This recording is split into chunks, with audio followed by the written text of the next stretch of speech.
दोस्तों आज हम पढ़ेंगे class 10th NCERT science book reading part 3। इसके पहले हम पार्ट 1 और पार्ट 2 बना चुके हैं।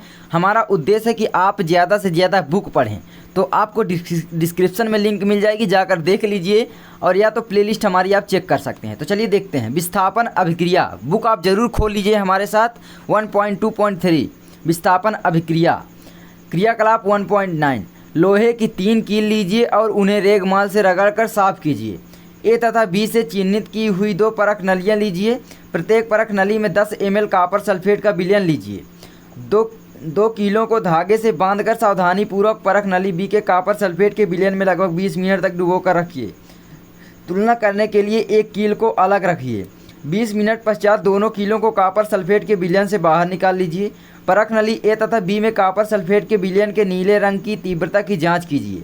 यानी तुलना करना है। कॉपर सल्फेट के विलयन में डूबी कीलों के रंग की तुलना बाहर रखी कील से कीजिए। तो आप क्या पाएंगे, उसका रंग बदल जाएगा, क्योंकि जो आयरन है वो कॉपर सल्फेट के विलयन में जब डाला जाता है तो कॉपर को विस्थापित कर देता है और आयरन सल्फेट बना लेता है, तो उसका रंग बदल जाता है। आगे आपसे क्वेश्चन भी पूछेगा तो हम हल करेंगे क्वेश्चन भी।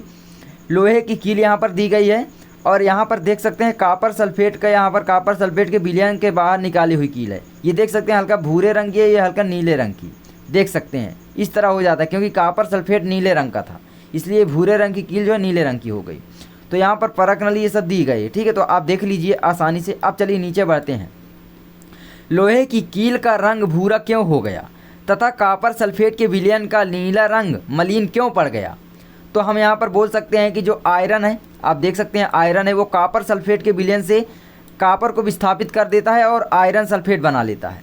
यानी जो सक्रियता श्रेणी आप पढ़ लीजिए, अपने से नीचे आने वाले तत्व सभी तत्वों को विस्थापित कर देते हैं। जैसे कि आयरन कॉपर से अधिक अभिक्रियाशील है, जिसके कारण आयरन जो है कॉपर को विस्थापित कर देता है और आयरन सल्फेट बना लेता है।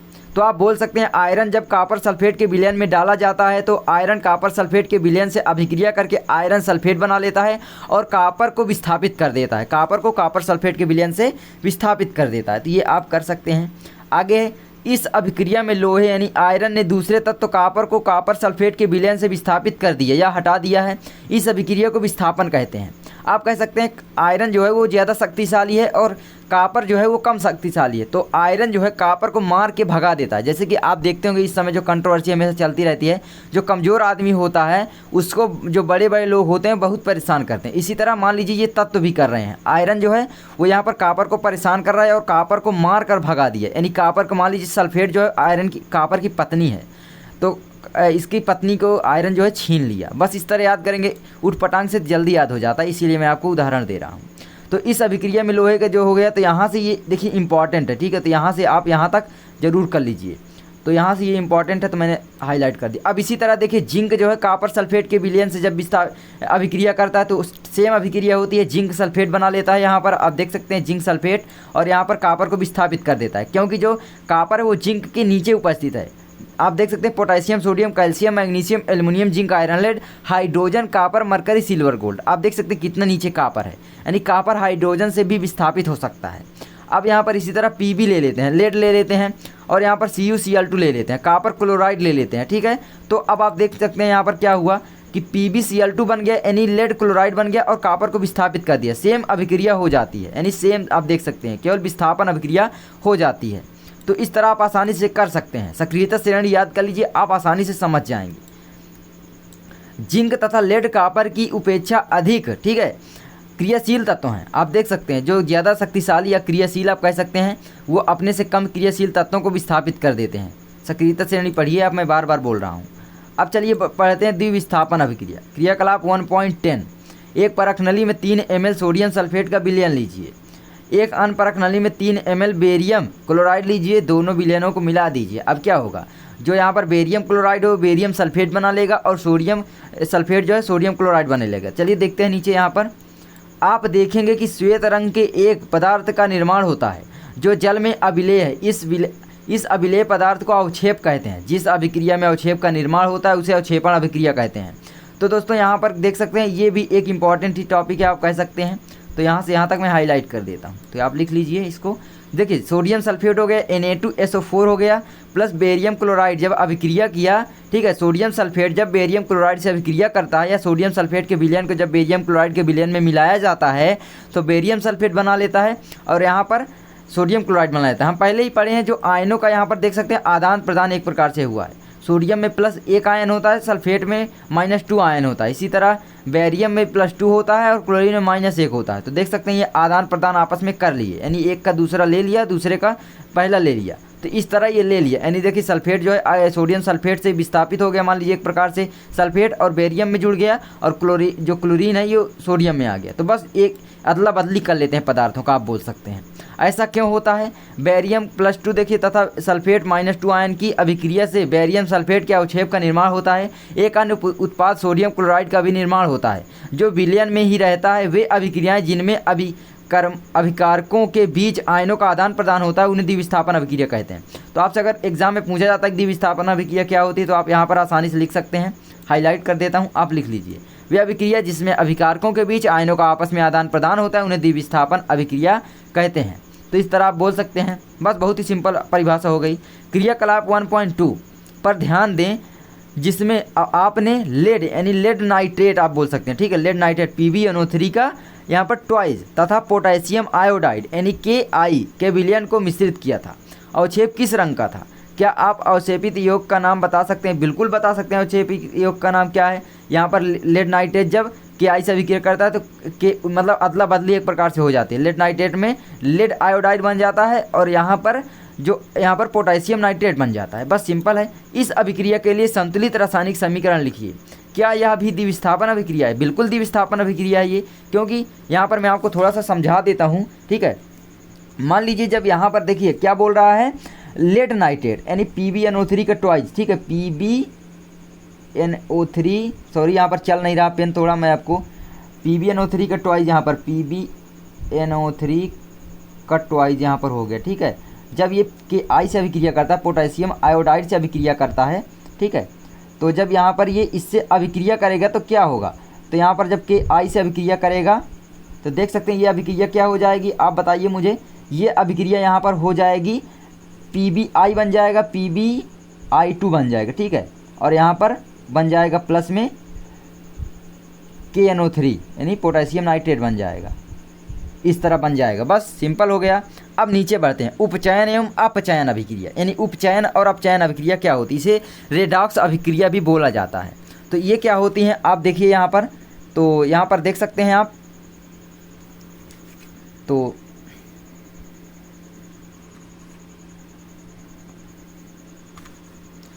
तो यहाँ पर आप देख लीजिए उपचयन एवं अपचयन अभिक्रिया क्या होती है। तो उपचयन अभिक्रिया और अपचयन क्रियाकलाप 1.11 चाइना डिश में 1 ग्राम कॉपर चूर्ण लेकर उसे गर्म कीजिए। आपने क्या देखा? यहाँ पर केवल गर्म करना पड़ता है एक प्रकार से उपचयन अपचयन में।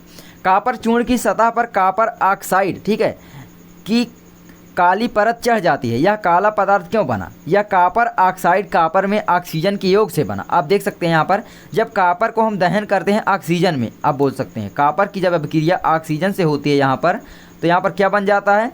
कॉपर ऑक्साइड बन जाता है। किसी भी पदार्थ की ऑक्सीजन से अभिक्रिया होती है तो ऑक्साइड बना लेता है। आप आयरन को देखेंगे तो जो जंग लग जाता है, इसी तरह होता है।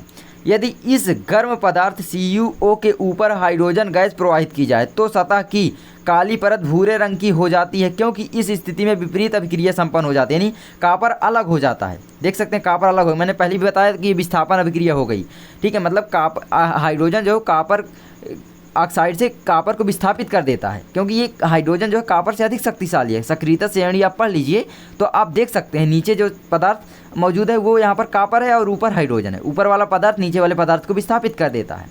तो अभिक्रिया के समय जब किसी पदार्थ में ऑक्सीजन की वृद्धि होती है तो कहते हैं कि उसका उपचयन हुआ। आप बोल सकते हैं अभिक्रिया के दौरान जब किसी ऋण विद्युत तत्व का योग होता है, यानी किसी पदार्थ से जुड़ता है, तो हम बोल सकते हैं उसमें उपचयन हुआ। और जब अभिक्रिया में किसी पदार्थ में ऑक्सीजन का ह्रास होता है, यानी ऋण विद्युत तत्व का ह्रास हो जाता है, तो हम उसे कहते हैं कि उसका अपचयन हुआ। ठीक है, ऋण विद्युत तत्व ऑक्सीजन होता है, आप बोल सकते हैं। अब नीचे अभिक्रिया 1.29 में कॉपर ऑक्साइड में ऑक्सीजन का ह्रास हो रहा है। आप देख सकते हैं 1.29 में क्या दिया गया है, कॉपर से देखिए यहाँ पर मैं आपको दिखा देता हूँ। यहाँ पर देख सकते हैं क्या हो रहा है, यहाँ पर कॉपर ऑक्साइड से जो है यहाँ पर ऑक्सीजन का ह्रास हो रहा है। तो यहाँ पर क्या हो रहा है, यहाँ पर देख सकते हैं ऑक्सीजन का ह्रास हो रहा है। तो नीचे आइए तो देखिए क्या होगा, यहाँ पर दी गई है पूरी, देख सकते हैं, ठीक है, ह्रास हो रहा है, इसलिए यह अपचयित हुआ। हाइड्रोजन में ऑक्सीजन की वृद्धि हो रही है, इसलिए यह उपचयित हो रहा है, यानी हाइड्रोजन में ऑक्सीजन जुड़ रहा है इसलिए ये उपचयित हो रहा है, ठीक है, हाइड्रोजन जो उपचयित हो रहा है। यानी एक पदार्थ अपचयित होगा तो एक पदार्थ उपचयित जरूर होगा। किसी अभिक्रिया में एक अभिकारक उपचयित तथा दूसरा अभिकारक अपचयित होता है। किसी अभिक्रिया में एक अभिकारक उपचयित तथा दूसरा अभिकारक अपचयित होता है। इन अभिक्रियाओं को उपचयन, अपचयन अथवा रेडॉक्स अभिक्रिया कहते हैं, मैंने पहले ही बताया। तो आप यहाँ से यहाँ तक आप थोड़ा मतलब याद कर लीजिए, इम्पॉर्टेंट है। तो यहाँ पर हम अंडरलाइन करते हैं। अब देख सकते हैं उपचयन किसका हुआ, अपचयन। देख सकते हैं कॉपर से ऑक्सीजन का ह्रास हो रहा है, तो यहाँ पर देख सकते हैं कॉपर ऑक्साइड का अपचयन हो गया, ठीक है, और ह्रास हो रहा है। जुड़ने का मतलब उपचयन और हटने का मतलब अपचयन, हटने मतलब अपचयन। तो हाइड्रोजन में देख सकते हैं यहाँ पर वो जुड़ रहा है, ऑक्सीजन जुड़ रहा है, तो इसलिए हाइड्रोजन का उपचयन हो रहा है। तो ये हो गई रेडॉक्स अभिक्रिया के कुछ अनुदाहरण। यहाँ पर क्या आप बता सकते हैं इसमें किसका अपचयन किसका उपचयन हो रहा है। तो यहाँ पर आप देख सकते हैं जिंक ऑक्साइड, यानी जिंक से जो है ऑक्सीजन का ह्रास हो रहा है। तो ऑक्सीजन का ह्रास होगा तो क्या होगा, अपचयन होगा ऑक्सीजन जिंक का, ठीक है, जिंक का क्या होगा, अपचयन होगा जिंक ऑक्साइड में।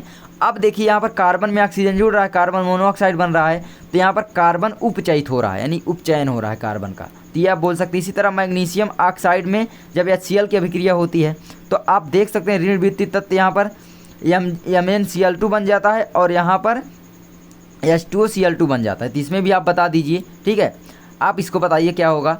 अभिक्रिया 1.31 में कार्बन उपचयित होकर कार्बन मोनोऑक्साइड तथा जिंक ऑक्साइड अपचयित होकर जिंक बनाता है, यानी जिंक ऑक्साइड एक प्रकार से यहाँ पर अपचयित हो रहा था, ठीक है। अब देखिए अभिक्रिया 1.32 में HCl Cl2 में उपचयित तथा MnO2 MnCl2 में अपचयित हुआ है। देख सकते हैं HCl Cl2 में क्या है, उपचयित हुआ है, और यहाँ पर MnO2 MnCl2 में अपचयित हुआ है। ऊपर के उदाहरणों के आधार पर हम कह सकते हैं कि यदि किसी अभिक्रिया में पदार्थ का उपचयन तब होता है जब उसमें ऑक्सीजन की वृद्धि या हाइड्रोजन का ह्रास होता है। पदार्थ का अपचयन तब होता है जब उसमें ऑक्सीजन का ह्रास या हाइड्रोजन की वृद्धि होती है, मतलब जस्ट अपोजिट। जब हाइड्रोजन की यहाँ पर वृद्धि होगी, यानी धन विद्युत तत्व की वृद्धि होगी, आप बोल सकते हैं हाइड्रोजन की वृद्धि होगी तो उसका उपचयन होगा। और यहाँ पर जब ऋण विद्युत तत्व का यहाँ पर वृद्धि होगी तो क्या होगा, उपचयन होगा। अब देख सकते हैं यहाँ पर क्या लिखा है, किस अभिक्रिया में पदार्थ का उपचयन तथा होता है जब इसमें ऑक्सीजन की वृद्धि या हाइड्रोजन का ह्रास होता है। ऑक्सीजन की वृद्धि होगी तो उपचयन होगा, सिंपल सी बात है, तथा ऑक्सीजन का जब ह्रास होगा तो क्या होगा, अपचयन होगा। लेकिन अब जब हाइड्रोजन का ह्रास होगा तो उपचयन होगा और हाइड्रोजन जुड़ेगा नहीं, हाइड्रोजन का जो उपचयन होगा, ठीक है। तो आप यहाँ पर लिख सकते हैं। अब नीचे यहाँ पर थोड़ा याद रख लेना, क्रियाकलाप 1.1 पर ध्यान दीजिए, जिसमें एक चमकदार ज्वाला के साथ मैग्नीशियम रिबन का वायु यानी ऑक्सीजन में दहन होता है तथा यह श्वेत पदार्थ मैग्नीशियम ऑक्साइड में परिवर्तित हो जाता है। इस अभिक्रिया में मैग्नीशियम का उपचयन होता है या अपचयन, यहाँ पर हमको बताना है। तो चलिए ये अभिक्रिया हम थोड़ा सा समझते हैं। ये अभिक्रिया क्या है, मान लीजिए यहाँ पर मैग्नीशियम है, ठीक है, Mg हो गया, Mg हो गया, और यहाँ पर ये ऑक्सीजन से अभिक्रिया कर, समझाते भी चल रहा हूँ, O2 से अभिक्रिया कर लिया तो ये क्या बना लेगा दोस्तों। तो यहाँ पर आप थोड़ा लिखते नहीं बन रहा है माउस से, तो आप देख लेना ये क्या बना लेगा। अब MgO2 क्रिया करके MgO बना लेगा। तो यहाँ पर आप क्या बताइए क्या हो रहा है, MgO बना रहा है, ठीक है, MgO। तो यहाँ पर देखिए अब क्या हो रहा है, इसको संतुलित कर लीजिए, करना है तो यहाँ पर 2 ऑक्सीजन है तो यहाँ पर 2 लगा दीजिए और यहाँ पर 2 लगा दीजिए, तो ये संतुलित हो गया, ठीक है, ये यहाँ पर 2 लग गया। अब आप बताइए यहाँ पर क्या हो रहा है। आप देख सकते हैं मैग्नीशियम में ऑक्सीजन जुड़ रहा है, इसलिए मैग्नीशियम क्या हो रहा है, उपचयित हो रहा है, यानी ऑक्सीजन जुड़ रहा है, ठीक है। तो इस तरह आप बोल सकते हैं मैग्नीशियम ऑक्साइड। अब नीचे आएंगे। अब क्या आपने दैनिक जीवन में उपचयन अभिक्रियाओं के प्रभावों को देखा है? बिल्कुल देखा है। संक्षारण जो होता है वो भी एक उपचयन अपचयन में भी होता है। आपने देखिए संक्षारण क्या होता है, बहुत इंपॉर्टेंट है, आपके एग्जाम में ये आता ज़रूर है, तो आप इसको ज़रूर वो कर लीजिए, संक्षारण, ठीक है। तो इसको आप ज़रूर मतलब तैयार कर लीजिए, इसको बिल्कुल तैयार कर लीजिए। आपने अवश्य देखा होगा कि लोहे की बनी नई वस्तुएं चमकीली होती हैं, लेकिन कुछ समय पश्चात उन पर लालिमा युक्त भूरे रंग की परत चढ़ जाती है। प्रायः इस प्रक्रिया को लोहे पर जंग लगना कहते हैं। कुछ अन्य धातुओं में भी ऐसा ही परिवर्तन होता है। क्या आपने चांदी तथा तांबे पर चढ़ने वाली परत के रंग पर ध्यान दिया है? बिल्कुल, तांबे पर जो परत चढ़ जाती है ऑक्साइड के रूप में, ठीक है, जब कोई धातु अपने आसपास अम्ल, आर्द्रता आदि के संपर्क में आती है तब ये संक्षारित हो जाती है। आप देख सकते हैं अम्ल जो है, जैसे कि H2SO4 यानी सल्फ्यूरिक अम्ल, आप जो तेजाब बोलते हैं, उसको जब किसी लोहे के बर्तन में डालना तो आप देखेंगे उसमें तुरंत जंग पकड़ेगा। यानी कोई भी अम्ल पदार्थ, जैसे नींबू आप डाल देंगे अगर किसी बर्तन पर तो उसमें तुरंत जंग पकड़ेगा, क्योंकि वो अम्ल होता है। अम्ल से जल्दी से अभिक्रिया ये पदार्थ कर लेते हैं, ठीक है। तो आप ये बोल सकते हैं, तो संक्षारित हो जाए। अब इससे बचने के लिए क्या किया जाता है, तो तेल लगा देते हैं, पेंट का हम प्रयोग कर लेते हैं। बहुत सारी ऐसी विधियाँ होती हैं इससे बचने के लिए। इस प्रक्रिया को संक्षारण कहते हैं। चांदी के ऊपर काली परत व तांबे के ऊपर हरी परत चढ़ना संक्षारण का एक अनुदाहरण। तो आप देख सकते हैं यहाँ से, ये इंपॉर्टेंट है, इसको भी तैयार कर लीजिए आप यहाँ तक, ठीक है। तो ये अंडरलाइन हम कर देते हैं। संक्षारण के कारण कार के ढांचे, पुल, लोहे की रेलिंग, जहाज तथा धातु विशेषकर लोहे से बनी वस्तुओं की बहुत क्षति होती है। यानी दो लोहे की वस्तुएं तो नष्ट होती हैं संक्षारण के कारण। लोहे का संक्षारण एक गंभीर समस्या है। इससे बचने के लिए हमें कुछ उपाय जरूर करना होगा। क्षतिग्रस्त लोहे का बदलने में हर वर्ष अधिक पैसा खर्च होता है। अध्याय 3 में आपको संक्षारण के बारे में अधिक जानकारी प्राप्त होगी।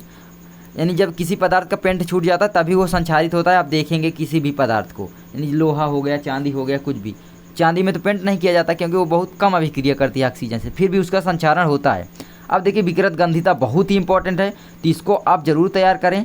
विकृत गंधिता, वसायुक्त अथवा तैलीय खाद्य सामग्री जब लंबे समय तक रखा रह जाता है तब उसका स्वाद या गंध कैसी होती है, यानी उसकी स्वाद और गंध बदल जाती है। आप देखेंगे कोई भी नमकीन आप ले आकर रख देते हैं तो उसका स्वाद और गंध बदल जाता है, क्योंकि ऑक्सीजन से अभिक्रिया कर लेती है, खुली नमकीन जो होती है।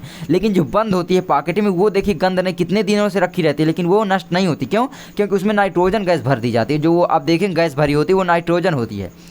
उपचयित होने पर तेल एवं वसा विकृत गंधी हो जाते हैं। उपचयित होने पर यानी ऑक्सीजन से अभिक्रिया कर लेते हैं एक प्रकार से, कोई भी पदार्थ जो अंदर मौजूद होता है, विकृत गंधी हो जाते हैं, तब उनके स्वाद तथा गंध बदल जाते हैं। प्रायः तैलीय तथा वसायुक्त खाद्य सामग्रियों में उपचयन रोकने वाले पदार्थ प्रति ऑक्सीकारक मिलाए जाते हैं। वायुरोधी बर्तनों में खाद्य सामग्री रखने से उपचयन की गति धीमी हो जाती है। क्या आप जानते हैं कि चिप्स बनाने वाले चिप्स की थैली में से ऑक्सीजन हटाकर उसमें नाइट्रोजन जैसे कम सक्रिय गैस से युक्त कर देते हैं ताकि चिप्स का उपचयन ना हो सके। तो आप देख सकते हैं यहाँ पर इंपॉर्टेंट क्या है, आपसे पूछ सकता है विकृत गंधिका की परिभाषा लिखिए।